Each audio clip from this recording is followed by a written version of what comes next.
queridezas! Tudo bem? Você sabe como é corrigida a redação do Enem? Não? Já ouviu falar nas tais 5 competências? Pois bem, nesta aula eu vou te apresentar cada uma das competências e principalmente te dar algumas dicas para que você pule de nível, ou seja, melhore em cada uma das competências. Já ouviu falar que as competências são corrigidas através de níveis? Pois é por aí que eu começo esta aula. Escuta só! Cada uma das competências vai ser corrigida de acordo com níveis, que vão de 0 até 200, ou seja, não contabilizado, precário, insuficiente, mediano, bom e excelente.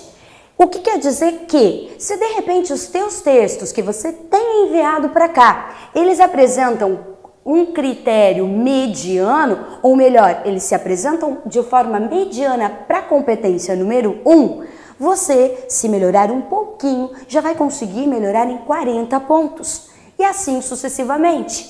Leves melhoras em cada uma das 5 competências significam uma melhora grande na nota final.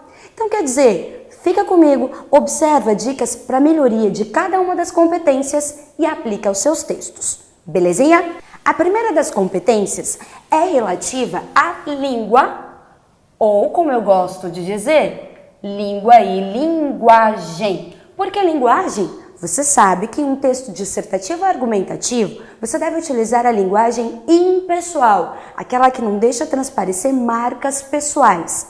Existem recursos para você tirar essa primeira pessoa do discurso? Existem. Nós vamos te mostrar ao longo das nossas aulas? Sim. Mas de modo geral, já aponto, nada de primeira pessoa. Eu acredito. Tira o eu, tira a desinência, acredita-se, por exemplo. Beleza? Vai lá na aula referente à linguagem. E claro, língua. Respeitar a norma culta, gramática. Aquelas aulas que você tem aí relativas a variadas normas gramaticais. Pois bem, você deve aplicar. E aí a dica de sempre é tomar cuidado com os 3 principais desvios gramaticais que mais costumam aparecer na prova. Primeiro deles, a dona crase. Lembrar sempre, acento indicativo de crase é igual a mais a, artigo mais preposição. A dica básica que a gente te dá é a seguinte: substitui a palavra que você está ali em dúvida diante daquele a se deve ou não receber o acento indicativo de crase por uma masculina. Exemplo de uma construção que costuma aparecer na prova, ou melhor, no seu texto. Cabe ao governo, beleza? Masculino, a mais o, artigo mais preposição. Cabe à sociedade, estou diante desse equívoco, observa, cabe ao governo tem a mais o. Cabe à sociedade também vai apresentar a preposição mais artigo, portanto, deve ir com acento indicativo de crase. E claro, vale a pena você estudar as demais regras e casos especiais, mas lembrando dessa substituição e lembrando que singular com singular, plural com plural, ou seja, não vai haver crase quando você tiver o a singular diante de um termo em plural, já resolve a maioria dos problemas. Tudo bem? Outro grande desvio que aparece com uma certa recorrência é acentuação gráfica. Por quê, galerinha? Porque normalmente quando você está digitando, se comunicando aí nas redes sociais, no seu smartphone, você costuma não usar, nas situações informais, os acentos. Não esquece que você está fazendo uma dissertação Enem e que você precisa respeitar tais acentos. Portanto, tomar cuidado com eles e principalmente estudar o novo acordo, porque sim, ele vai ser cobrado na escrita na tua redação Enem, beleza? E além disso, claro, a pontuação. Vale a pena aí você, às vésperas da prova, já começar a tomar cuidado com tal momento gramatical, tudo bem? Aliás, começar desde sempre. Escuta o seguinte, dica para não errar mais. Se você costuma apresentar esse desvio com uma certa recorrência e perder pontos na competência número 1, procure, a priori, a princípio, trabalhar com a ordem simples, a canônica da língua portuguesa. Qual seria? Sujeito, verbo, predicado. Costume construir os períodos respeitando tal estrutura. Pois bem, se você ficar apto a tentar fazer outras alterações, a tentar mudar essa ordem, recorda o seguinte: sempre que você desloca esse sujeito, você vai ter que levá-lo entre vírgulas. Mas a princípio, duas dicas básicas: usa a ordem direta e número 2, não construa períodos muito grandes. Você sabe que isso vai descontar em outra competência, além do que vai prejudicar a pontuação. O período acaba ficando muito longo e você vai se perdendo principalmente com o uso das vírgulas. Beleza? Competência número 2 é relativa à compreensão do tema. Mas espera lá, quando a gente fala em compreensão do tema, estamos falando o quê? Você precisa construir de acordo com o conteúdo solicitado e mais, você precisa respeitar a forma dissertativa argumentativa, aquela que apresenta introdução, desenvolvimento e conclusão, aquela que mostra posicionamento e defesa de tal posicionamento. Mais do que isso, a competência número 2 era um pouquinho mais complexa.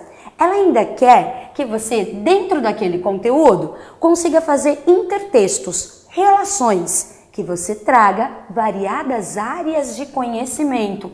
Ou seja, todas aquelas disciplinas que você teve ao longo da sua formação, geografia, história, filosofia, sociologia, ou ter conhecimento de mundo de atualidades, podem e devem ser colocadas em prática dentro dos limites estruturais da dissertação argumentativa. Beleza? Então, como é que eu consigo melhorar de nível, pular um nível? Você vai ter que, com certeza, respeitar a estrutura dissertativa. E aí um erro que muitos alunos cometem é, de repente, entendeu que a proposta era intolerância religiosa, caminhos para o combate da intolerância religiosa. Aí foi lá e fez uma narrativa, ou extrapolou o limite de linhas de uma possível alusão narrativa dentro da estrutura de uma dissertação e acabou se excedendo. E aí vai ter descontos significativos. Exemplo, se você fez uma narrativa completa em se tratando de intolerância religiosa, é 0. Você fugiu ao tema, é uma das regras fundamentais. Se você, no meio daquelas 30 linhas, por 7, 8, acabou trazendo marcas de outros gêneros textuais, por exemplo, injunção quando conversa com o leitor, ou se excedeu nas linhas narrativas, isso acaba acarretando uma grande perda. Você vai ficar aqui nos primeiros níveis dessa competência número 2. Isso é muito ruim. Então, cuidado com marcas de outros gêneros e tipos textuais. Beleza? Marcas de outros tipos, nem pensar. Risca aí do teu roteiro. Número 2, algo que também acontece. Você até fazer uma dissertação, mas fazer uma dissertação expositiva, sem opinião, sem ponto de vista. Aquela que fica com tom de relatório, que apenas apresenta fatos, registros, etc. Isso também tem um desconto muito forte. Tá? É também considerado outras marcas de outros tipos e gêneros textuais. Além disso, é comum que a galera fique, olha aqui 120, é o mediano, é falar aquilo que todo mundo fala, é ficar numa argumentação clichê, previsível. Você pode e deve mais. Por isso, busque referências, busque outras áreas. Para você pular do 120 para o 160, você vai ter que fazer intertextos. Relacionar o fato ali solicitado na temática com outros aspectos da história, um bom filme, beleza? Ou ainda atualidades, para que você comece a subir de nível. Para alcançar os 200 pontos, você precisa mostrar repertório sociocultural variado. Se você trouxe, por exemplo, história na introdução e durante a argumentação você trabalhou com a geografia ou com a sociologia, com a filosofia, ou seja, mostrou várias áreas, aí isso é um repertório sociocultural variado. Aí a tua nota vai ser excelente. Por isso, atenção às áreas e atenção aos argumentos. Argumento é diferente de fato. Argumento é a tua interpretação desses fatos em prol da defesa de um ponto de vista. A tua tese, que é a tua opinião, tem que estar bem clara. É a dica primeira, junto com as áreas de conhecimento, para melhorar na competência número 2. Vamos à número 3? A competência número 3 é aquela relativa à argumentação. É aquele parecer de selecionar, reconhecer, interpretar, trazer dados, fatos e argumentos em prol da defesa do teu ponto de vista. Então, assim, primeira ação lá quando você estava fazendo teu planejamento, teu roteiro, você selecionou alguns argumentos. Cuidado para que você saia do 80, ou seja, para que você comece a galgar outros níveis, você precisa apresentá-los de modo organizado. Por exemplo, para que você saia, depois de já estar organizado do 120, é necessário que você vá além dos argumentos contidos nos textos de apoio, porque senão isso vai ser muito previsível. E aí, como 160, 800 há de ser a tua meta, você precisa fazer o quê? Dica para melhorar a competência número 3. Primeiro, buscar os tais intertextos. Novamente, aparecem aqui as ditas áreas de conhecimento. Por quê? Porque a competência número 2 é parceira da número 3. Você antes falou da estrutura e de competência relativa à compreensão temática, agora você vai defender através de argumentos, este posicionamento. Então, trazer uma citação, trazer várias áreas, seja aí a mídia, fatos midiáticos de atualidades, trazer um livro, trazer um comparativo com outras culturas, com outras épocas, é sempre muito bem-vindo, beleza? Então, assim, buscar fazer intertextos. Para isso, você precisa da dica número 2, leitura. Leitura escolar e leitura de mundo. É importante que desde agora você fique sempre informado. Faça leituras no mínimo semanais, tá? Atualidades dos grandes jornais. Se possível, faça de mais de um jornal. E aí é super válido, inclusive, você analisar os discursos. Como é que uma mesma notícia é publicada em variadas fontes?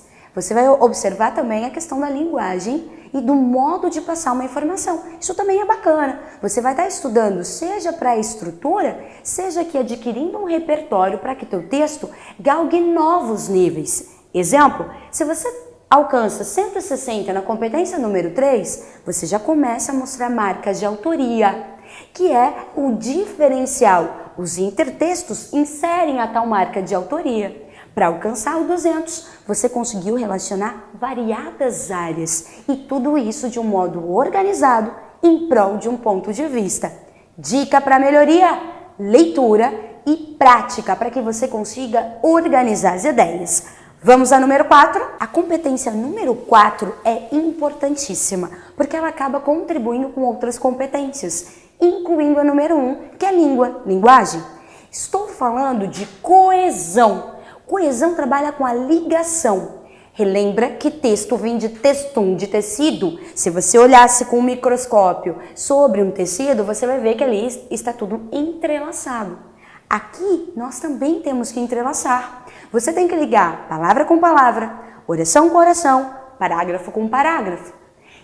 E assim, você vai inclusive mostrar uma outra preocupação, que é a preocupação com a não repetição de palavra. Ou seja, olha a competência número 1 aí. Você precisa mostrar repertório vocabular, mostrar que você tem vocabulário. Então a dica primeira é não repetir palavras. Beleza? É claro que isso aí existe um bom senso. Você não vai repetir palavras no mesmo parágrafo muito proximamente. Exemplo, Enem passado, intolerância religiosa. Você menciona a intolerância, ele. Ah, professora, estou usando o pronome, estou começando a fazer minhas ligações. Pronomes ajudam a ligar? Ajudam. Pronomes, conjunções e outros recursos são vitais. Inclusive no nosso curso a gente tem uma aula especial só de coesão. Entretanto, se você não mostra um recurso de elementos coesivos, você também vai ficar aqui, na competência no nível mediano, o que não é muito legal. Ou se você mostra inadequações. É claro que cuidar com a não repetição é um passo importante, mas coesão ela vai trabalhar com 2 níveis. A coesão que cuida das repetições e aquela que cuida das ligações. E para isso você precisa mostrar recursos coesivos. A dica é sempre cuidado com a utilização dos conectivos. Você precisa estabelecer relações. Se eu estou fazendo uma relação de adição, vamos lá, a persistência da violência contra a mulher. Você está pensando em argumentos. Você pensou que a causa da persistência da violência é histórica e é cultural. Você fez uma relação de adição. Você foi lá e disse que culturalmente o Brasil desenvolveu. Vai abrir o próximo parágrafo. Você pode dizer, mas é uma oposição? Não. Você está falando de uma adição. Existem 2 fatores que se somam. Além disso, é válido destacar que, e aí você vai inserir um novo argumento. Então, cuidado com o estabelecimento dessas relações. Essas pecinhas, os conectivos, elas carregam consigo um certo sentido e são vitais. Exemplo, mais um, está concluindo, usa os conectivos que indicam conclusão. Portanto, assim, desse modo, com isso, mostra principalmente que você sabe usar, tem poucas inadequações e tem repertório variado. Já vai a 160. Se você não apresenta inadequações, se você mostra que tem esse recurso, vai a 200. De repente você está pensando, poxa, 1 e 4 são próximas, eu não posso errar a regra gramatical e nem elementos de coesão, eu tenho mais aí uma notícia boa para te dar. Em Enems passados, foi até estabelecido o critério que deixava você cometer 1 ou até 2 desvios gramaticais, desde que não fossem referentes à mesma norma. Se você errou ortografia na linha 1 e de repente acabou errando um conectivo na linha 4 e não cometeu mais nenhum deslize gramatical, não vai sofrer nenhum tipo de penitência. Então, cuidado! Via de regra, revisa com atenção e, por favor, pega uma lista de conectivo, observa a relação que estabelece e começa a aplicá-la, usar a seu texto. Usar em seu texto a favor da boa nota. Beleza? Bora para a competência número 5? E por último, mas não menos importante, a competência da intervenção. Você propor ações 1. Praticáveis, aplicáveis. 2. Relacionadas ao teu texto. E 3. Que respeitem os direitos humanos para solucionar ou, no mínimo, amenizar a problemática abordada. Se nós temos uma aula específica só de intervenção, temos sim. Mas desde já, para você mudar de nível, já vamos falando. De novo, mediano fica em 120. Você não quer mediano, você quer fazer completo. E aí vai as dicas desde já. O que você precisa fazer? Você precisa primeiro, desde a tua preparação, pensar quais são os problemas dentro desse problema maior. Quais são os pontos a serem resolvidos, porque tem que estar em sintonia. Pensou? Show de bola! Agora você tem que pensar em 3 aspectos. Primeiro, quem fará o quê e como fará, beleza? Por que disso? Observa comigo. Vamos supor que você tenha escolhido a comunidade, a sociedade como agente dessa ação social, beleza? Como um agente social. O que a comunidade pode fazer e como ela deve agir dentro dessa perspectiva de solução de problema? É interessante que você pense em mais de uma ação, bem como em mais de um agente. Para isso, nós vamos te ensinar variados agentes e possíveis ações a serem feitas dentro de perspectivas de diversos problemas, beleza? Mas tenha em mente, você precisa detalhar, e detalhar significa colocar quem fará o quê e como fará. Show de bola? Queridos, importante ainda, para finalizar essa aula sobre competência, destacar o seguinte: estes são os níveis, como nós falamos. Mas de repente, se você fez o Exame Nacional do Ensino Médio ano passado e já recebeu a correção, o espelho da redação, pode ter observado algumas notas do tipo competência número 5, 140. Por que isso é possível? porque mais de uma pessoa vai corrigir tua redação. E se a discrepância, ou seja, a diferença, não foi maior que 100 pontos, é possível que se façam médias. Portanto, pode acontecer notas desse tipo. É claro que com o nosso curso, com passo a passo, dentro de todas essas competências e ações, rumo à redação nota 1000, você não vai ficar nem no mediano, você vai muito além, ok? Acompanhe as próximas aulas. Um beijo!